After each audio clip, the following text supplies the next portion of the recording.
वैभव लक्ष्मी व्रत कथा। किसी बड़े शहर में एक सामान्य स्थिति का परंतु खाता पीता परिवार आनंद पूर्वक रहता था। उस परिवार के मुखिया का नाम श्यामलाल और उसकी पत्नी का नाम सुशीला था। इन दोनों का मोहन नामक एक 2 वर्षीय पुत्र भी था, जो देखने में बहुत सुंदर था और अपनी बाल लीलाओं से माता पिता के अतिरिक्त पड़ोसियों के मन को भी प्रसन्न करता रहता था। श्यामलाल एक कारखाने में क्लर्क की नौकरी करता था। उसे इतना वेतन मिल जाता था कि घर का खर्च आराम से चल जाता था और पति पत्नी अपने बच्चे के साथ सुखी जीवन व्यतीत करते थे। सुशीला बड़ी धर्मात्मा तथा अच्छे स्वभाव की महिला थी। घर गृहस्थी के सभी कामों में वह खूब होशियार थी। सफाई पसंद एवं मेहनती होने के कारण अपने घर को खूब साफ सुथरा रखती एवं बच्चे का भी भली भांति पालन पोषण करती थी। सुशीला जिस मोहल्ले में रहती थी उसमें श्री लक्ष्मी नारायण जी का एक भव्य मंदिर भी था। सैकड़ों स्त्री पुरुष प्रतिदिन उस मंदिर में दर्शन और पूजा अर्चना करने के लिए जाया करते थे। भक्त स्त्री पुरुषों की मंडली वहां भजन कीर्तन किया करती थी और कभी कभी बाहर के विद्वान महात्मा भी वहां आकर कथा प्रवचन आदि किया करते थे। सत्संग का वह एक अच्छा स्थान था। मंदिर का बरामदा इतना बड़ा था कि जिसमें सैकड़ों स्त्री पुरुष एक साथ बैठ सके। इसी प्रकार सभा मंडप, गर्भगृह आदि स्थान भी बड़े आकार के तथा सुंदर थे। मंदिर में स्थित भगवान लक्ष्मी नारायण की मूर्तियां हृदय को आकर्षित कर लेती थी। मूर्तियों का श्रृंगार उन्हें और भी अधिक भव्य रूप प्रदान करता था। मंदिर के सभा मंडल में एक और बैठी हुई कीर्तन मंडली भांति भांति के भजन गाया करती थी। सुबह शाम आरती के समय तो ऐसा संभव था कि वहां उपस्थित हर स्त्री पुरुष भक्ति रस में डूबने उतरने लगता था। मंदिर के पुजारी बड़े सौम्य, सरल तथा आत्मीयता पूर्ण स्वभाव के थे। वे बिना किसी भेदभाव के प्रत्येक दर्शनार्थी को एक बराबर प्रसाद और चरणामृत देते तथा कभी कभी उनके घर परिवार की कुशल क्षेम भी पूछ लिया करते थे। वे गरीब अमीर में कोई भेद नहीं करते थे। सैकड़ों रुपयों का चढ़ावा चढ़ाने वाले धनी लोगों की अपेक्षा केवल हाथ जोड़ देने वाले गरीबों के प्रति वे अधिक सहानुभूति रखते थे। सुशीला को जब भी अवकाश मिलता तो वह भी मंदिर में जाकर दर्शन तथा कुछ देर भजन कीर्तन कराया करती थी। उसका बालक जहाँ सुंदर था और साफ सुथरा रहता था, वहीं बड़े शांत स्वभाव का भी था। वह मंदिर में न तो चीखता चिल्लाता और न ही किसी अन्य प्रकार का उधम मचाता था। वह अपलक दृष्टि से कभी मूर्ति की ओर निहारता रहता तो कभी हाथ जोड़ लेता और कभी माँ के पास बैठा बैठा मुस्कुराता रहता था। उसे देखकर मंदिर में दर्शन करने वाली स्त्रियां भी बहुत प्रसन्न होती और कभी कभी गोद में उठाकर उसे प्यार करने तथा खिलाने भी लगती थी। मंदिर में नियमित रूप से पहुंचने वाली अनेक महिलाओं से सुशीला की जान पहचान हो गई थी। उसका बालक भी बहुतों को पहचानने लगा था। अतः परिचित महिलाओं को देखकर वह बिना किसी झिझक के उनकी गोद में जा बैठता था। उस सुंदर एवं शांत स्वभाव वाले बालक से मंदिर में आने वाले अधिकांश स्त्री पुरुष प्यार करने लगे थे। सुशीला इतने अच्छे स्वभाव की थी कि यदि कभी वह किसी दिन मंदिर नहीं पहुंचती तो नियमित रूप से मंदिर आने वाली महिलाएं उससे न आने का कारण पूछे बिना नहीं रहती थी। सब लोग यही चाहते थे कि वे दोनों माँ बेटे प्रतिदिन मंदिर में दिखाई दे, जिससे उन्हें प्रसन्नता प्राप्त होती रहे। श्यामलाल मूलतः उस नगर से 200-250 किलोमीटर दूर एक अन्य स्थान का रहने वाला था। वह अपने गांव में ही रहकर खेती के काम में मेहनत मजदूरी करके पेट पालता था, परंतु जब उसका विवाह हो गया और उसे घर गृहस्थी का खर्च चलाने के लिए किसी स्थायी आमदनी की आवश्यकता महसूस हुई, तब वह अपनी पत्नी को साथ लेकर इस शहर में चला आया था। भाग्यवश उसे अच्छी नौकरी भी मिल गई, अतः वह एक छोटा सा मकान किराए पर लेकर यही रहने लगा। शहर में आने के लगभग 2 वर्ष बाद उसकी पत्नी ने एक फूल जैसे सुंदर सुकुमार बच्चे को भी जन्म दे दिया। बालक का जन्म होने पर माता पिता के आनंद की सीमा न रही। वे बड़े लाड़ प्यार से उसका पालन पोषण करने लगे। इस समय तक उसकी आयु 2 वर्ष हो चुकी थी। गृहस्थी की गाड़ी आनंद पूर्वक चल रही थी। सुशीला चाहती थी कि कुछ समय बाद वह अपने लड़के को किसी अच्छे विद्यालय में भर्ती कराकर अच्छी शिक्षा दिलवाए तथा उसे खूब पढ़ा लिखा कर योग्य बनाए, ताकि वह बड़ा होकर किसी ऊंचे पद पर पहुंच सके। अच्छी शिक्षा दिलाने के लिए अधिक पैसों की आवश्यकता पड़ती है। उसकी पूर्ति के लिए सुशीला ने कपड़ों की सिलाई कढ़ाई का काम सीख लिया, जिसके फलस्वरूप वह मोहल्ले पड़ोस वालों का ही काम करके स्वयं भी पैसा कमाने और उसे इकट्ठा करके रखने लगी। उसके मन में यह भी बड़ी आकांक्षा थी कि यदि उसकी आमदनी और अधिक बढ़ जाए तो वह कुछ अधिक धन इकट्ठा करके उसी शहर में जमीन लेकर अपना एक छोटा सा मकान भी बनवा ले। अपने इस उद्देश्य की पूर्ति के लिए वह अधिक समय तक मेहनत मजदूरी किया करती थी। मोहल्ले पड़ोस के सब लोग उसे स्नेह तो करते ही थे, अतः उसे काम भी खूब मिलने लगा। धीरे धीरे उसने 2-4 हज़ार रुपये भी इकट्ठे कर लिए।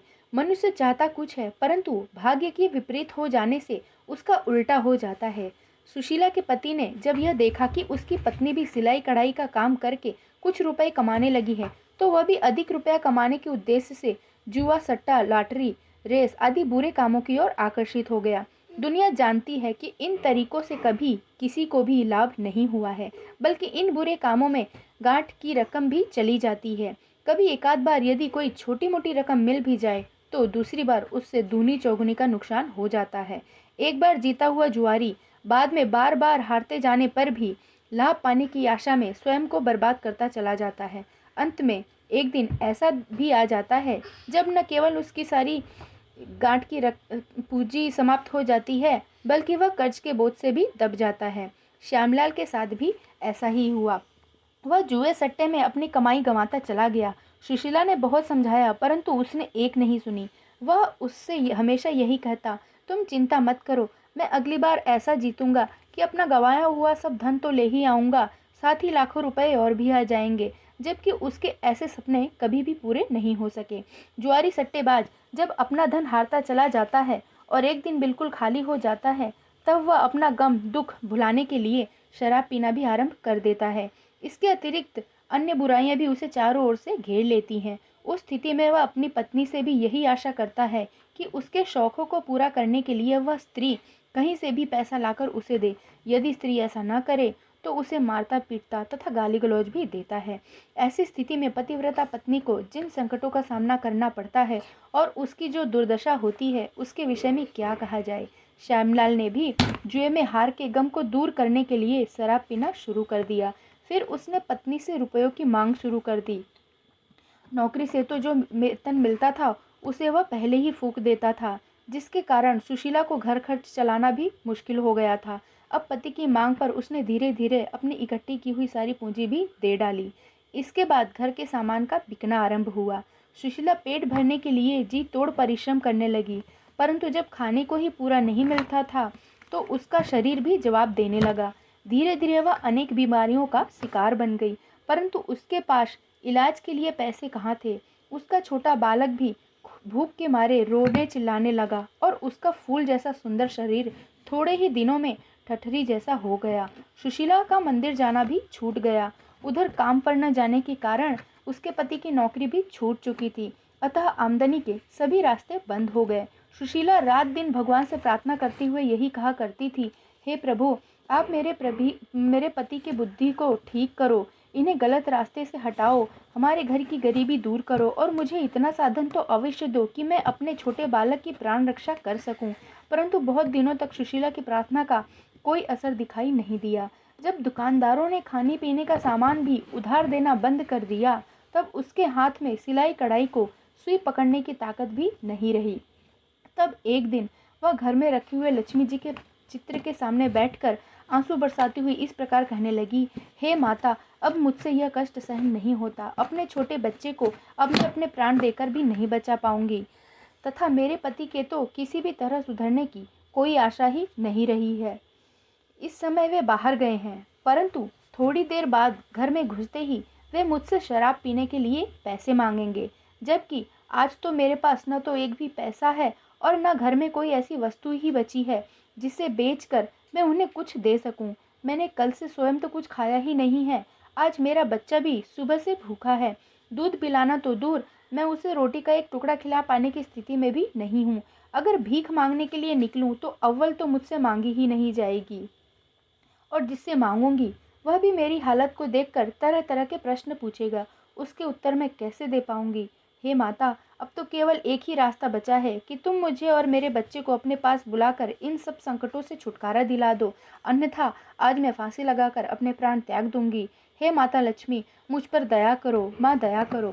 इस प्रकार कहते हुए सुशीला भगवती लक्ष्मी की तस्वीर के आगे ही बेहोश होकर गिर पड़ी।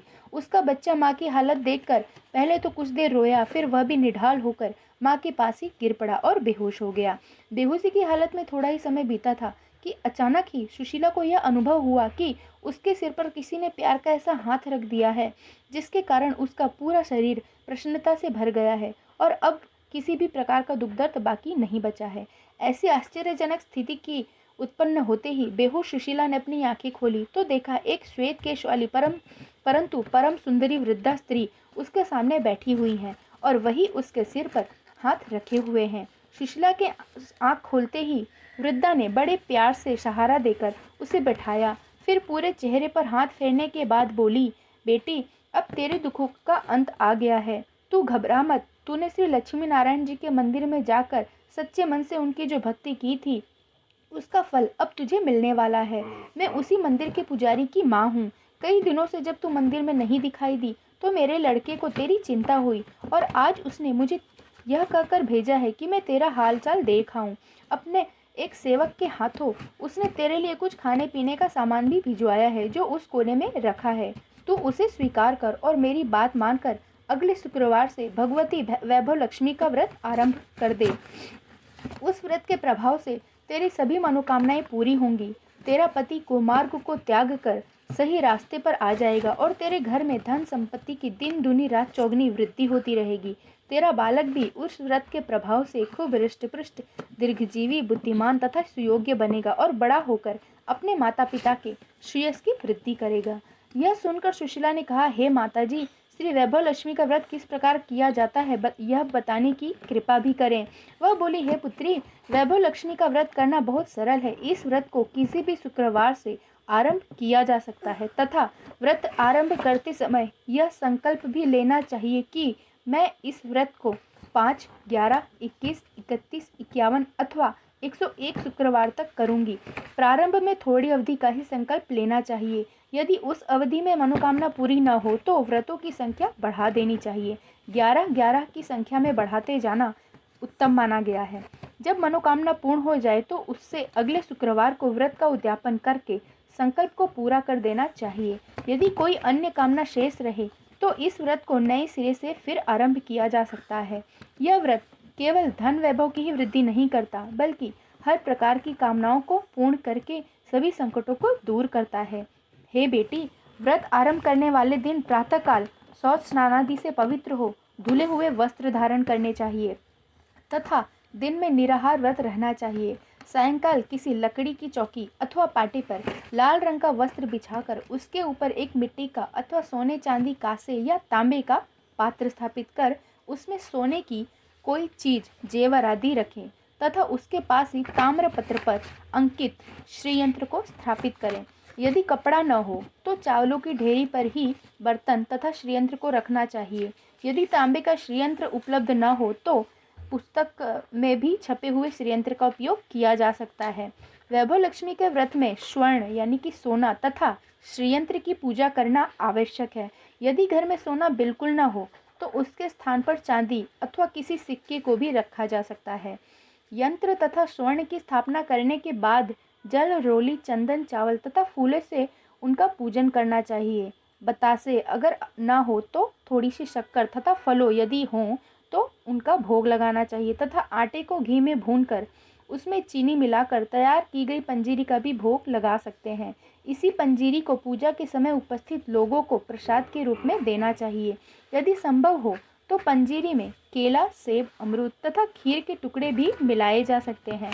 अगरबत्ती जलाकर धूप देनी चाहिए तथा श्रीयंत्र के पास ही घी का दीपक जलाए रखना चाहिए और अंत में उसी दीपक द्वारा माता की आरती भी करनी चाहिए। आरती के लिए कपूर का उपयोग भी किया जा सकता है तथापि दीपक जलाए रखना अत्यंत आवश्यक है। पूजन करते समय तथा अंत में माँ से इन शब्दों में प्रार्थना करनी चाहिए कि हे वैभव लक्ष्मी माँ, मैं आपका यथाशक्ति भक्ति भाव से पूजन तथा व्रत कर रही हूँ। आप कृपा करके मेरी मनोकामना को पूर्ण करे। जय वैभवलक्ष्मी माँ, जय वैभवलक्ष्मी माँ, मैं आपकी शरण में हूँ, मुझ पर दया करें माँ, दया करें। पूजन की समाप्ति पर आरती करें, फिर आरती तथा भजन गाएं एवं लक्ष्मी चालीसा आदि का यथाशक्ति पाठ करें। अंत में कम से कम एक कन्या को भोजन कराएं तथा उसे कम से कम एक पुस्तक श्री वैभव लक्ष्मी व्रत कथा की अवश्य भेंट करें। यदि पुस्तकें अधिक संख्या में दे सके तो और भी अधिक पुण्य होगा। कन्या को अपनी सामर्थ्यानुसार दक्षिणा भी देनी चाहिए। यदि कन्या को भोजन कराने की सामर्थ्य न हो तो उसे केवल पंजीरी वाला प्रसाद देकर पुस्तक भेंट कर दें। इस व्रत में वैभव लक्ष्मी व्रत कथा की पुस्तक के दान का बड़ा महात्म्य है, क्योंकि उस पुस्तक के पढ़ने से दूसरों को भी यह व्रत करने की जो प्रेरणा मिलती है, उसका पुण्य भी पुस्तक बांटने वाले को मिलता है।